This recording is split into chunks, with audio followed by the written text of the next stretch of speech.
आज हम बात करेंगे एक किताब के बारे में जिसका नाम है the science of getting rich, जिसे वॉलेस डी वॉटल्स द्वारा लिखा गया है। इस किताब 1910 में लिखा गया और इसने लाखों लोगों की जिंदगी बदल दी। यहाँ तक कि इतने साल गुजर जाने के बाद भी इस किताब का महत्व आज भी कम नहीं हुआ है। ये किताब कई और पुस्तक लेखक के लिए प्रेरणा बनी, जैसे कि दी सीक्रेट, जिसे रोंडा बर्ना ने लिखा था, जिसने लॉ ऑफ अट्रैक्शन को काफी लोकप्रिय बनाया। परिचय। इस किताब के लेखक अमेरिका में पैदा हुए थे और उनके शुरुआती दिनों में उन्हें बहुत तनावपूर्ण स्थिति, गरीबी और असफलता से गुजरना पड़ा। उन्होंने आखिरकार अपनी जिंदगी बदलने के बारे में सोचा। उनके शब्दों में कहें तो, अगर आप अमीर, सफल और स्वस्थ बनना नहीं चुनते हैं तो अनजाने में आप गरीब, असफल और बीमार होना चुन सकते हैं। लेखक के अनुसार यह किताब हर उस आदमी और औरत के लिए है जो अमीर होना चाहता है। इस पूरी किताब को 16 चैप्टर्स में बताया गया है। सभी चैप्टर्स के दौरान लेखक हमें सरल भाषा में ऐसे संदेश दे रहे हैं जो हमारी जिंदगी को पूरी तरह बदल सकता है। तो चलिए फिर इसको डिटेल्स में समझते हैं। चैप्टर 1, अमीर बनने का अधिकार। बिना पैसे के एक सफल जीवन जीना न सिर्फ मुश्किल है बल्कि असंभव हो जाता है। निरंतर विकास हमारे जीवन का सबसे महत्वपूर्ण पहलू है और बिना पैसे के हमारा मानसिक, शारीरिक और आध्यात्मिक स्पिरिचुअल विकास करना बहुत मुश्किल है। इसीलिए यह बहुत जरूरी है कि आज की दुनिया में अमीर बनने के लिए विज्ञान को समझा जाए। क्या दुनिया में अपने लायक से कम पर संतुष्ट हो जाने से बड़ा कोई पाप नहीं है? क्यों कम से संतुष्ट होना है जबकि आपके पास बहुत कुछ हासिल करने की क्षमता पहले से ही है? अमीर बनने की इच्छा आपके शरीर, मन और आत्मा तीनों के विकास के लिए बहुत जरूरी है। खाना, कपड़ा और घर के साथ मेहनत वाले काम से मुक्ति, अच्छी पढ़ाई और दूसरे मनोरंजन का साधन दिमाग और आत्मा के लिए बहुत जरूरी है। और जब आप गरीब होते हैं तो आप इन तीनों चीजों को संतुष्ट नहीं कर सकते। इसीलिए अमीर बनना हमारी पहली जिम्मेदारी है। सबसे पहले अमीर बनने की चाहत जरूरी है, उसके बाद आपको इसे पूरा करने के लिए इसके पीछे के विज्ञान को समझने की जरूरत पड़ेगी। चैप्टर 2, अमीर बनने का एक विज्ञान है। लेखक कहते हैं कि मैथमेटिक्स और फिजिक्स की तरह अमीरी का भी एक नियम होता है। कोई भी इन्हें फॉलो करके अमीर बन सकता है। एक डेफिनेट वर्किंग सिस्टम के साथ लगातार किए गए प्रयास हमें धन की तरफ ले जाते हैं। जो लोग इसे गलती से फॉलो कर लेते हैं वो अमीर बन जाते हैं, जबकि दूसरे गरीब के गरीब ही रह जाते हैं। चाहे वो जितना मेहनत कर ले, अमीर होना किसी खास माहौल या पेशे का नतीजा नहीं होता है। यहाँ तक कि अमीर होने का बुद्धिमत्ता, विशेष योग्यता और प्रतिभा से भी कोई खास लेना नहीं होता है। अक्सर बहुत ज्यादा टैलेंटेड लोग उनसे कम टैलेंटेड लोगों के लिए काम करते हैं। अमीरी का मतलब यह भी नहीं है कि आप गरीब और दबे लोगों से पैसा वसूल करें, पर यह बहुत जरूरी है कि आप अमीर बनने के तरीके पर काम करते रहें। दुनिया में कम अमीर और ज्यादा गरीब लोगों को देखकर यह सवाल पूछा जा सकता है, क्या अमीरी का रास्ता मुश्किल है? बिल्कुल नहीं, क्योंकि नेचर ने अमीर बनने की सारी खूबियां हमें पहले से ही दे रखी हैं। चाहे आप बुद्धिमान हैं, प्रतिभाशाली हैं, मूर्ख हैं, अस्वस्थ हैं, मजबूत हैं या कमजोर, सभी तरह के लोग अमीर बने हैं। अगर कोई आदमी आपके शहर से अमीर बन सकता है तो आप भी बन सकते हैं। आप तभी परफॉर्म कर पाएंगे जब आप किसी काम में हाथ डालेंगे जिसमें आपकी दिलचस्पी है। अगर आपकी पड़ोसी एक ही बिजनेस में आपसे ज्यादा सक्सेसफुल है तो इसका मतलब यह है कि आप दोनों में कामकाज का फर्क है। अगर आप अमीर बनना चाहते हैं तो आपको अपने पड़ोसी की कार्य प्रणाली को अपनाना पड़ेगा। चैप्टर 3, क्या अवसर पर एकाधिकार मोनोपोली है? किसी एक का पैसा के ऊपर हक नहीं है। नेचर किसी को भी अवसर का फायदा उठाने से नहीं रोकती। चाहे वो राजा हो या रंक, अमीर हो या गरीब, नौकर हो या मालिक, नेचर हर एक को आगे बढ़ने का बराबर मौका देती है। नौकर को उनके मालिक गरीब नहीं बनते, ना ही उन्हें दबाकर ना ही बड़े बिजनेस बनाते हैं, बल्कि उनको गरीब बनाते हैं उनकी फंक्शनिंग, उनकी सोच, उनका रवैया, एटीट्यूड, जो अमीर बनने के विज्ञान के बिल्कुल उलटे चलते हैं। चैप्टर 4, अमीर बनने के विज्ञान में पहला सिद्धांत, प्रिंसिपल।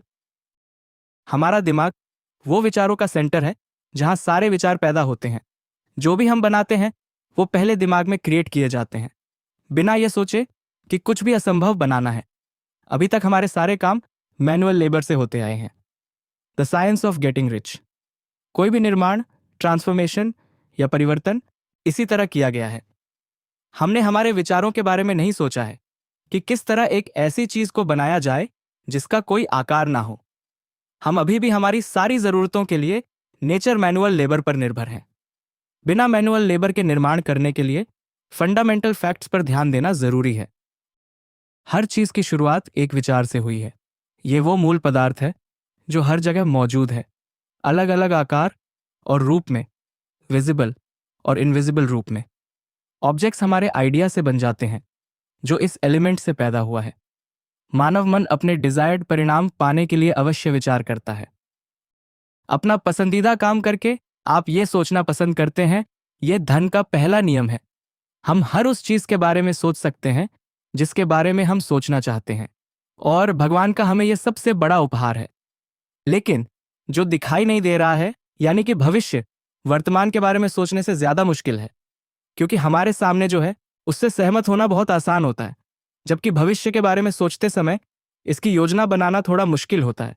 इसीलिए ज्यादातर लोग इससे दूर भागते हैं। हमारे सामने जो है उसे स्वीकार करना आसान होता है। जो भी हम देखते हैं वो हमारी सोच का हिस्सा बन जाता है। इसके विपरीत अपने काम को प्लान करना और इसको सच करने के लिए मेहनत करना मुश्किल पड़ता है। सिर्फ हम उस बारे में सोचें और उस चीज को देखें जो आप पाना चाहते हैं। हम उस बारे में न सोचें जो हम चाहते ही नहीं है। ऐसी धार्मिक जगह पर जाना बंद करें जहां यह सिखाया जाता है कि सभी बुराई की जड़ पैसा है। ऐसी किताबें, मैगजीन से दूर रहें जो आपको अपने लक्ष्य से दूर ले जाती है। इन फैक्ट्स में यकीन रखें और बिना किसी तर्क और बहस के इन्हें फॉलो करें और इन्हें अपनी आदत में शामिल करें। चैप्टर 5, बढ़ती आयु। विस्तार जिंदगी का नियम है। हर एक जिंदा पदार्थ खुद को बढ़ाने के बारे में सोचता है, और यह प्रोसेस हमेशा चलता है, हमारी जिंदगी के आखिरी तक। हमारे दिमाग को भी विस्तार पसंद होता है। हर विचार एक नए विचार को जन्म देता है, और नेचर से ज्यादा की उम्मीद करना हमारा हक है। भगवान भी चाहता है कि आप अमीर बने, और मेहनत करके आप भी ऊपर वाले की इस काम में मदद कर सकते हैं। नेचर ये चाहती है कि आप सब कुछ हासिल करो जो आप चाहते हैं। स्वाभाविक रूप से हर व्यक्ति आपसे संबंधित है। पहले इस सच्चाई को स्वीकार करें। आपका उद्देश्य खुद गर्जी, सेल्फिशनेस से प्रेरित नहीं है, लेकिन सबकी खुशियों से प्रेरित होना चाहिए। आपका लक्ष्य होना चाहिए आप अपने शारीरिक, मानसिक और आध्यात्मिक स्पिरिचुअल स्तर को उच्च स्तर पर बनाए रखें। यही जीने का सही रास्ता है। स्वाभाविक रूप से हम सब कला में माहिर हैं। एक कमी वाली, गाली गलौज और बेमतलब की जिंदगी जीना जानवरों जैसा है। याद रखें, बहुत ज्यादा स्वार्थ, सेल्फिशनेस और समर्पण, डेडिकेशन सफलता के रास्ते में बड़ी रुकावटें हैं। ऊपर वाला आपसे बलिदान चाहता है। ऐसी चीजों पर यकीन न करें। ऊपर वाला सिर्फ ये चाहता है कि आप अपना बेस्ट दें ताकि आप दूसरे की भी मदद कर सकें। अपना सर्वश्रेष्ठ प्रदर्शन करने के लिए आपका अमीर होना ही होगा। खुद को ईर्ष्या करने, ईर्ष्या रखने और प्रतिस्पर्धा करने से दूर रखें। बहुत ज्यादा व्यवहार में ना पड़े। खुद के फायदे के लिए किसी को धोखा ना दें। किसी और के लिए काम न करें, और खासकर तब जब आपकी योग्यता से कम वैल्यू दी जा रही हो। किसी की प्रॉपर्टी को अपमान की नजर से ना देखें। असहाय ट्रेंड से जितना ज्यादा दूर रह सकें उतना दूर रहें। ऊपर वाले ने किसी एक व्यक्ति को ज्यादा दिया है, यह बात गलत है। हम सब में वही क्षमताएं हैं। आपको एक निर्माता बनना चाहिए, न कि एक कॉम्पिटिटर। तब आपको वो सब मिलेगा जो आप हासिल करना चाहते हैं, और इस प्रोसेस में है आपको उन सभी लोगों से फायदा होगा जो आपसे जुड़े हुए हैं। सभी शक्तियां तैयार हैं आपको अमीर बनाने के लिए, लेकिन सवाल यह है कि क्या आप खुद तैयार हैं? चैप्टर 6, धन आपके पास कैसे आता है। एक ग्राहक को उसकी वैल्यू नहीं दी जा सकती जितना उसने भुगतान किया है, लेकिन उसको एक ज्यादा उपयोगी और अच्छी गुणवत्ता वाला आइटम तो दिया ही जा सकता है। आपके लिए लोगों को मदद करनी है तब ज्यादा आसान हो जाता है। जब आप अपना ध्यान कुछ बनाने पर फोकस करते हैं तो कंपटीशन बराबर होती है। तब आप दूसरे के साथ मिलकर खुद से कंपटीशन करेंगे। यह तरीका सबसे सिंपल है। एक दृढ़ इच्छा शक्ति से सब कुछ पाया जा सकता है। आपकी इच्छा है कि दूसरे लोगों के फायदे का भी कुछ हो। आपसे ज्यादा मांगने में घबराहट करनी है, शर्माने या परेशान होने की कोई जरूरत नहीं है। ईशा क्रिस्ट के मुताबिक जो आप मांगोगे वो आपको दिया जाएगा, दरवाजा खटखटने पर खोल दिया जाएगा और रास्ता ढूंढने पर मिल ही जाएगा।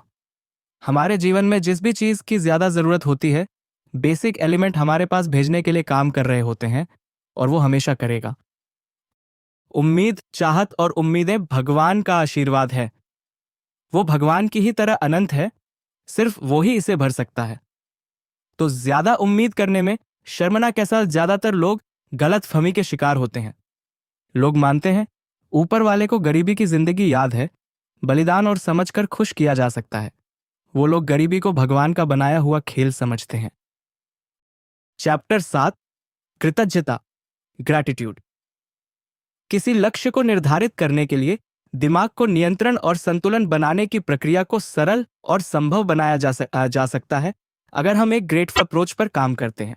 सबसे पहले आपको यह मानना होगा सभी तरह की एक्टिविटी शुरू होती है इंटेलिजेंट एलिमेंट्स से। दूसरा एलिमेंट आपकी सामान्य इच्छा को पूरा करने का सोर्स है और तीसरा आभार दिखाकर इसे मिलने का तरीका है। गरीब लोगों में कृतज्ञता, ग्रैटिट्यूड की कमी होती है। वो ये कहते हैं कि ऊपर वाले ने इनको गरीबी में रखकर उनके साथ बहुत बड़ा अन्याय किया है। ऐसा कहकर वो ऊपर वाले के बनाए हुए हैं स्पेशल प्लान को बाधित करते रहते हैं जो उसने उनके लिए बनाया है। जो भी चीजें जो आज आपके पास आ रही है वो पहले से ही तय रास्ते से होकर आपके पास आ रही है।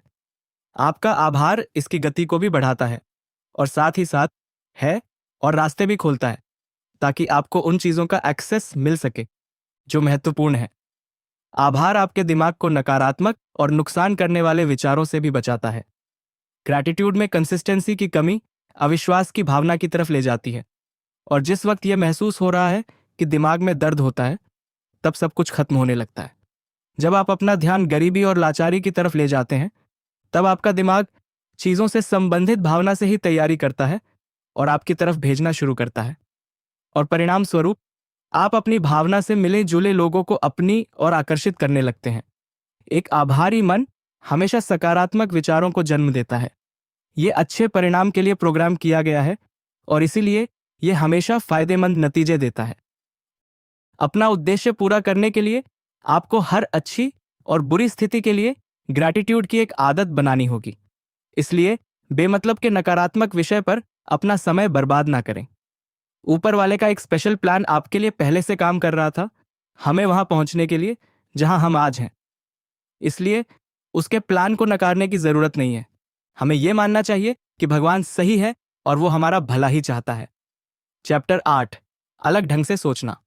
आप जो चाहते हैं उसे पाने के लिए आपको सबसे पहले अपने दिमाग को इसके लिए प्रोग्राम करना होगा, तभी आपका दिमाग इससे संबंधित वेव्स को ट्रांसमिट कर पाएगा।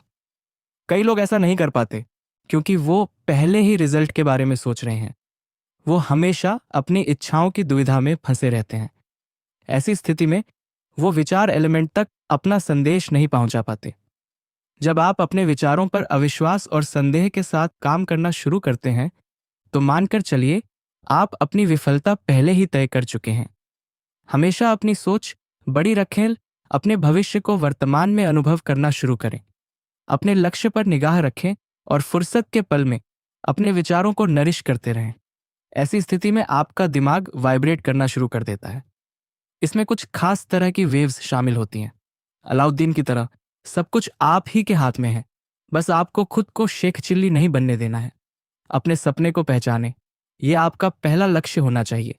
इसके साथ ये विश्वास कि आप इसे पूरा भी कर सकते हैं। चैप्टर 9, इच्छा का उपयोग कैसे करें। इच्छा शक्ति आपको अमीर बनने में बहुत मदद कर सकती है। अपनी इच्छा शक्ति को खुद के लिए इस्तेमाल करें, ना कि दूसरे के लिए, चाहे ये उनके लिए अच्छा ही क्यों ना हो। अपनी इच्छा शक्ति का उपयोग करें किसी निश्चित दिशा में सोचने के लिए और अपने लक्ष्य को हासिल करने के लिए। ऐसा नहीं करें कि आप अपने विचारों को 10 अलग अलग दिशा में लगा दें। जितना गहरा आपका विश्वास और उद्देश्य होगा उतनी जल्दी आप सफलता हासिल करेंगे। अगर आप अमीर बनना चाहते हैं तो गरीबी की पढ़ाई करना जरूरी नहीं है। उल्टी दिशा में जाकर हम अपने सपने सच नहीं कर सकते। बीमारी के बारे में बात करके हम ठीक नहीं हो सकते। पाप के बारे में सोचकर हम पुण्य नहीं कमा सकते। अपना समय और ऑर्गेनाइजेशंस बर्बाद न करें जो दान, धर्म और गरीबी को पूरी तरफ से खत्म करने की बात करता है। सिर्फ अमीर बनने की कोशिश करके ही आप गरीबी से लड़ सकते हैं। गरीब को दया या भीख की जरूरत नहीं है, उसे प्रेरणा की जरूरत है। अगर आप सच में किसी गरीब की मदद करना चाहते हैं तो पहले आप खुद अमीर बने, फिर गरीब को अमीर बनने के लिए मदद करें। चैप्टर 10, इच्छा शक्ति का आगे उपयोग। उस व्यक्ति के लिए अपने सपने सच करने का ख्याल बेकार है जो अपने सपनों के विरुद्ध जाता है और उल्टी दिशा में काम करता है। कल के लिए संघर्ष और परेशानियां के बारे में मत सोचिए और ना ही बार बार अपने बाप दादाओं की परेशानी का रोना रोएं, क्योंकि जब आप ऐसा करेंगे तो आपका दिमाग हीन भावना से घिरने लगेगा और परिणाम स्वरूप ये आपके सकारात्मक विचारों की गति को धीमा करेगा, जो आप बिल्कुल नहीं चाहेंगे। अच्छी चीजें सीखने के लिए समय लें। ऐसे लोगों से डर ही रहे जो निराश करने वाली जानकारी और मैगजीन्स दिखाते रहते हैं। ऊपर वाले ने आपके दिमाग में सफलता का बीज बो रखा है, इसको नरिश करें सकारात्मक विचारों के साथ दिन और रात। इसको बचाएं नकारात्मकता से। एक ऐसा माहौल बनाएं जिससे ये सही दिशा में आगे बढ़ सकें। सफलता के शिखर पर पहुंचना हर इंसान की जिंदगी का सबसे बड़ा लक्ष्य होता है। इसलिए यह प्रकृति, नेचर के नियमों के खिलाफ है कि हम किसी और से प्रतियोगिता के रास्ते अमीर बनने की कोशिश करें, लेकिन हम रचनात्मक विचार लाएं जिससे सब कुछ बदल जाए। आपको सिर्फ अपने सपने से चिपका रहना है। चैप्टर 11, एक खास तरीके से काम करना। आपके विचार वह ड्राइविंग फोर्स है जो क्रिएटिव एनर्जी उत्पन्न करते हैं और हमें डिजायर्ड परिणाम देते हैं। अपने सपने के बारे में सोचना सिर्फ आपको इनकरेज करना है, लेकिन सिर्फ ये काम नहीं करेगा। अगर इसे महसूस करने के लिए आवश्यक प्रयास न लगाए जाएं, तब आपके सपने भी टूट सकते हैं। अभी तक इंसान ने इतनी तरक्की भी की है कि वो सिर्फ सोचकर ही चीजें बना सके। इसलिए विचारों को प्रयास करने की जरूरत होती है ताकि डिजायर्ड परिणाम प्राप्त किए जा सके। अपने आइडिया पर सही से काम करें, तभी आप अपने सपने को सच कर पाएंगे। जब आप इस चीज को महसूस करते हैं तो खुद ब खुद आपके पास चलकर आने लगती है, लेकिन उन्हें स्वीकार करने की क्षमता आप में तभी आएगी जब आप हमारे बराबर काम करेंगे। अन्यथा चीजें आपकी आंखों के सामने से निकल जाएंगी और आप उन्हें देखकर सिर्फ हाथ मलते रह जाएंगे। आपको उन्हें फौरन आजमाना चाहिए। अपने प्रयासों को यह सोचकर पोस्टपोन न करें कि आप सही व्यवसाय या सही वातावरण एनवायरनमेंट में नहीं है। प्रेजेंट पर फोकस करने के लिए अपना बेस्ट दें।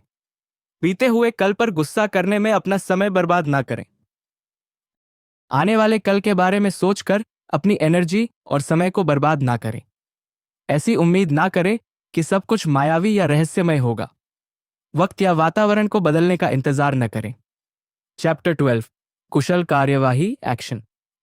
आप तभी प्रगति करेंगे जब आप सिर्फ इच्छा करना छोड़ेंगे और काम पर लगेंगे, क्योंकि प्रयासों में अगर कमी आती है तो आपकी ज्यादा पाने की चाह बेकार है। आज पूरी दुनिया तरक्की कर रही है उन लोगों के प्रयासों की वजह से जो ज्यादा की उम्मीद करता है। ज्यादा से ज्यादा काम करने की आदत बनाएं। वो व्यक्ति जो आज के काम को कल पर टाल रहा है, वो तय कर रहा है कि आगे चलकर भी उसके हाथ असफलता ही लगने वाला है। पूरे समर्पण के साथ कोशिश करने पर सफलता की दिशा में बहुत सी शक्तियां सक्रिय होती हैं। हो सकता है कि आपको अपने प्रयासों के अनुसार परिणाम न मिले, लेकिन यह जानकर भी छोटे प्रयास करना न छोड़ें। छोटे और बड़े प्रयास दोनों बहुत जरूरी हैं। यह महत्वपूर्ण नहीं है कि आपने अभी तक कितना काम किया है, लेकिन महत्वपूर्ण यह है कि आपने अभी तक कितना काम कुशलता से किया है। इसके विपरीत दक्षता से किया गया काम आपको सफलता देता है। इसलिए अपनी पूरी जिंदगी कुशलता से काम करके ही आप अपनी मनचाही इच्छा पूरी कर सकते हैं। बहुत से लोग मानसिक और शारीरिक शक्तियों के बीच तालमेल नहीं बिठा पाते।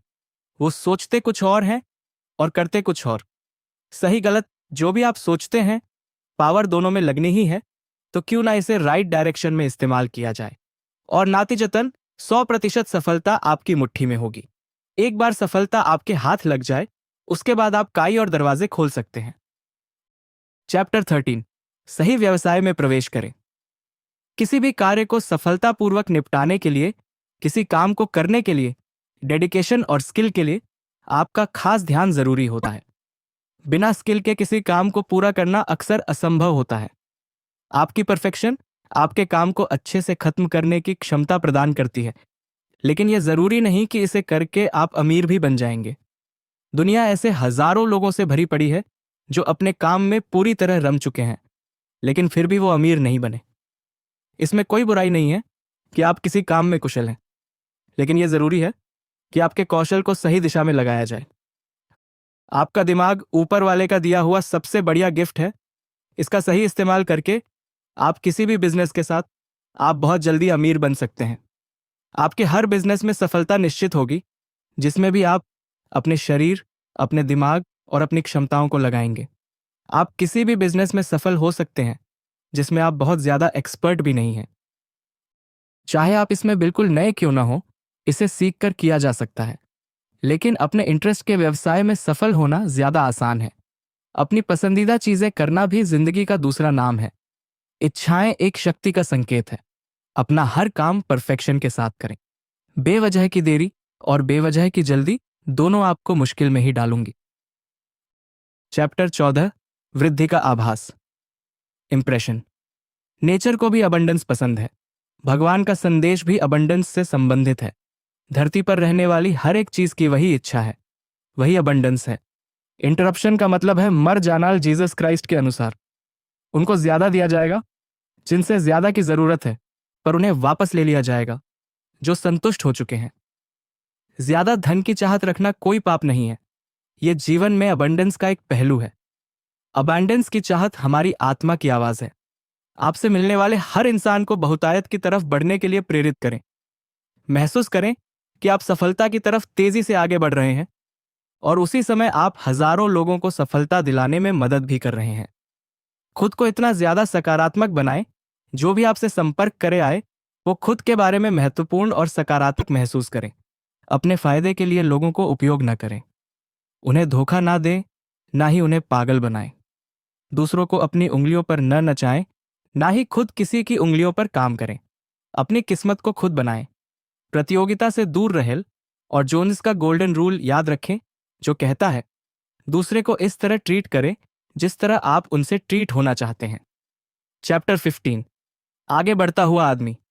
आपके बॉस आपके काम से खुश होंगे और आपकी सफलता में मदद करेंगे। अमीरी के प्रिंसिपल को नौकरी में भी ना भूलें। याद रखें, ऐसा कर्मचारी जो ईमानदारी और कड़ी मेहनत के साथ काम करता है अपने बॉस की सबसे बड़ी एसेट होते हैं, और इसीलिए उसे वहां काम करना चाहिए जहां उसका बॉस चाहता हो, न कि वहां जहां आप चाहते हैं। अपनी सफलता को दिमाग में रखें, अपने निर्णय को मजबूत बनाएं और एक निश्चित दिशा में लगातार प्रयास करते रहें। आपसे संपर्क करने वाले सभी लोगों को इनकरेज करना शुरू करें। ऐसी कोई भी इंडस्ट्रियल, पॉलिटिकल और इकोनॉमिक स्थिति नहीं है जो आपको आगे बढ़ने से रोक सकती है। आपकी सफलता खुद इसका रास्ता ढूंढ लेगी। आपको बस यही दिशा देनी है। अमीरी की तरफ बढ़ते हुए रास्ते में आने वाले अवसरों को मिस न करें। अवसर एक दूसरे से जुड़ते हैं क्योंकि उनके कनेक्शंस नहीं दिखते, इसीलिए आप बता नहीं सकते कि कौन सा मौका आपके लिए है पहली सफलता लेकर आएगा। जब आप सफलता पाने के लिए डिटरमिन्ड होते हैं, तब ऊपर वाले की आपको अमीर बनने की जिम्मेदारी यूनिवर्स तक मिलती है। आप बस अपने प्रयास जारी रखें। चैप्टर 16, कुछ सावधानियां। आप चाहे जिस देश, जाति, जगह या समाज से संबंधित हों, आप किसी भी वक्त में अमीर बन सकते हैं उन रास्तों पर चलकर जो आपको वहां ले जाते हैं। आपका अमीर बनना न सिर्फ आपके देश, समाज, जगह और समाज के लिए सम्मान की बात होगी, बल्कि ये दूसरे और लोगों के लिए भी सफलता के दरवाजे खुलेंगे। The science of getting rich book. भविष्य की संभावनाओं के बारे में जरूरत से ज्यादा सोचने में अपना दिमाग ना लगाएं। अपना सारा ध्यान रोज के टास्क पर लगाएं। जब आप रोज के रोज काम करने के आदी हो जाते हैं तो आने वाले मिसफॉर्चून्स के मौके ऑटोमेटिकली खत्म हो जाते हैं। जो भी हो रहा हो, सही या गलत, इसको यूनिवर्स के ऐसे काम की तरह देखें जो आपके काम के साथ सहयोग कर रहा है, और कभी भी निराश न हो। किसी निश्चित दिशा में काम करने पर भी आपको वो नहीं मिल रहे हैं तो सब्र रखें। कुछ समय बाद आपके डिजायर्ड परिणाम आपके सामने होंगे। याद रखें कि बड़े अवसर आपके मन के साथ जुड़ते हैं, ना कि आंखों के साथ। इब्राहिम लिंकन अपनी किताब वर्ड्स ऑफ लिंकन के अंत में कहते हैं, कमजोर लोग सुरक्षा तलाशते हैं जबकि मजबूत लोग अवसर। निष्कर्ष। ठीक है, लेकिन हम अपनी जिंदगी में यह सब कैसे लगा सकते हैं? तो कुछ बातों को हमेशा याद रखेंगे। सकारात्मक सोच का इस्तेमाल करें। ये वो ताकत है जो आपको बड़ा बनाती है। शुक्रगुजार रहें। आभार का नियम है, एक्शन और रिएक्शन का नियम है। याद रखें, ऊपर वाला चाहता है कि आप अमीर बने। कंपटीशन के विचार से बाहर निकलें। किसी को धोखा दिए बिना और किसी का फायदा उठाए बिना बिजनेस करें। ऐसा कुछ नहीं है जो आप नहीं पा सकते, अगर आप इसके लिए काम करते हैं तो। क्रिएटर बने, ना कि कॉम्पिटिटर। आपके पास वो सब कुछ हो सकता है जो आप चाहते हैं, और ये आपके आसपास के लोगों के लिए भी बेहतर है। हमें कंपटीशन का रास्ता छोड़कर क्रिएटिविटी का रास्ता अपनाना चाहिए। हमें जरूरत है हमारे दिमाग में एक व्यक्तिगत सपना बनाना और इसे लगातार सकारात्मक विचारों से नरिश करना, और साथ ही हमारे उद्देश्य और विश्वासों की गहराई बढ़ाना। नकारात्मक विचारों से दूर रहें जब तक आपको डिजायर्ड परिणाम नहीं मिल जाते, क्योंकि ये आपके सपनों को मार सकते हैं, आपके विश्वास में कमी करके। हम जो पाना चाहते हैं उसे पाने के लिए हमें लगातार प्रयास करने होंगे, और साथ ही प्रेजेंट एनवायरनमेंट में भी रहना होगा। जल्दी ही सब कुछ आप ही हमारी सोच के अनुसार बदलाव होने लगेगा। धन्यवाद दोस्तों। मुझे आशा है कि ये समरी आपको पसंद आई होगी। मुझे आशा है कि आप 16 सिक्कों को अपनी जिंदगी में अपनाकर अपनी जिंदगी में सफलता और पैसा दोनों को ला पाएंगे।